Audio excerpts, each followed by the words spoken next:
नमस्कार, मेरा नाम है गौरव पाल। आप देख रहे हैं गौरव का चश्मा। आज लखनऊ के मॉल एवेन्यू में बसपा की एक बड़ी अहम बैठक चल रही है। बैठक जो चल रही है वो भाईचारा कमेटी को लेकर चल रही है और इस बैठक के कई नए आयाम जो है वो बताए जा रहे हैं कि कुछ इस बैठक में कुछ नया होने वाला है, कुछ नई सिरे से चर्चा होने वाली है। आप देख सकते हैं बैठक शुरू हो गई है। तमाम जो पदाधिकारी हैं यहाँ पर मौजूद हैं। पूरे उत्तर प्रदेश से एक एक जो कार्यकर्ता है, जो संगठन के लोग हैं जिनके पास पद है, उनको बुलाया गया है। बीएसपी सुप्रीमो मायावती इस समय संबोधित कर रही हैं इस बैठक को। मैं आपको बता दूं कि बसपा जो है वो कहीं ना कहीं अब पिछड़ा वोट बैंक की तरफ फिर से बढ़ रही है। जिस पैटर्न पर कांशीराम ने काम किया था और कांशीराम ने हर दलित जाति या ओबीसी जाति के से एक एक आदमी को नेता बनाया और कहीं ना कहीं ओबीसी और पिछड़ा अति पिछड़ा पॉलिटिक्स को आगे बढ़ाया, उसी के तहत ऐसा दिख रहा है कि बीएसपी अब वापस go back to their roots हो रही है। वो वापस अपनी जड़ों की तरफ जा रही है और उस तरीके से सुनने में आ रहा है कि अब पिछड़ा वर्ग को लेकर एक बड़ा जो रणनीति है वो पार्टी बना सकती है। जिस तरीके से अखिलेश यादव पीडीए पर चल रहे हैं और पीडीए के नारे को वो कहते हैं पिछड़ा, दलित और अल्पसंख्यक, और जिस तरीके से समाजवादी पार्टी ने टिकट आवंटन किया 2024 के लोकसभा चुनाव में और 37 सीटें समाजवादी पार्टी जीती, तो ऐसे में और पिछड़ों का वोट ठीक ठाक संख्या में, अच्छी खासी संख्या में भाजपा से शिफ्ट होकर समाजवादी पार्टी को मिला। वो इसलिए मिला कि समाजवादी पार्टी ने पिछड़ों को भागीदारी दी। तो कहीं ना कहीं उसी तर्ज पर अब बहुजन समाज पार्टी वापस अपने उस पुराने फॉर्मूले पर जा रही है, जब बहुजन समाज पार्टी पिछड़ा वर्ग को पार्टी में तर्ज दिया करती थी। और अब बताया जा रहा है कि अब पूरे प्रदेश में 2027 के चुनाव से पहले पिछड़ा वर्ग को ज़्यादा से ज़्यादा चुनाव पार्टी से जोड़ने की कोशिश की जाएगी। बीएसपी सुप्रीमो मायावती इस बैठक में दिशा निर्देश देगी कि किस तरीके से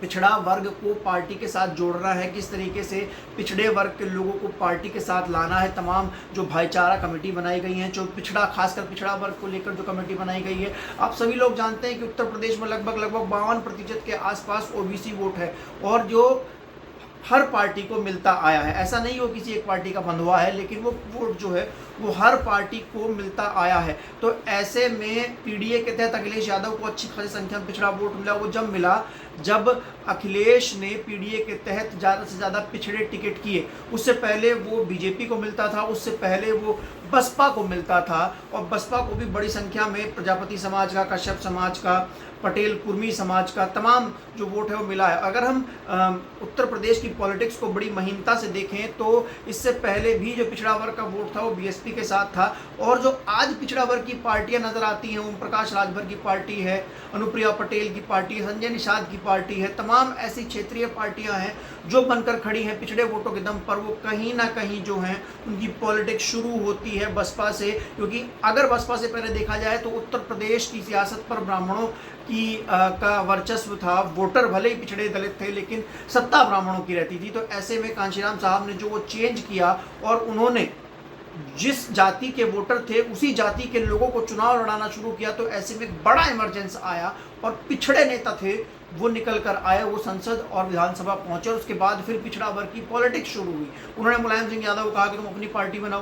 तो ऐसे में अब लग रहा है कि बीएसपी जो है वो फिर से पिछड़े वर्ग पर दांव आजमाने जा रही है, जिसमें पश्चिम उत्तर प्रदेश में जाट वर्ग हो सकता है, गुज्जर वर्ग हो सकता है, पाल वर्ग हो सकता है और इसके अलावा प्रजापति वर्ग हो सकता है। अगर हम जाते हैं अवध वाले क्षेत्र में जाते हैं तो वहाँ पर यादव है, लोधी है और तमाम और अन्य प्रकार का वोटर है जो साथ में आ सकता है। कुर्मी, पटेल, मौर्य, कुशवाहा, ये तमाम वोटर जो है। और उसके बाद पूर्वांचल में फिर यादव वहाँ पर आ जाता है, कुर्मी है, पटेल है, कुशवाहा है, प्रजापति है, कश्यप है। तमाम जो वोटर है उनके पदाधिकारियों की संख्या शायद बढ़ाई जाए और देखना यह है कि इस पूरी बैठक में क्या रणनीति मायावती जो है वो अपने कैडर कैंप को देती हैं कि आखिर कैसे पिछड़ों को जोड़ा जाए और कैसे 2027 के चुनाव से पहले पार्टी को स्थिति में लाया जाए कि पार्टी के साथ एक अच्छा खासा वोट बैंक और जनता खड़ा हो। इस बैठक की पूरी अपडेट जानने के लिए बने रहिए गौरव का चश्मा के साथ। चैनल को सब्सक्राइब कर दीजिए, वीडियो को लाइक कर दीजिए और बैठक के बाद जो बैठक में निष्कर्ष निकलेगा उसकी जानकारी, उसका विश्लेषण भी आज शाम तक आप तक पहुँचा देंगे। नमस्कार, धन्यवाद।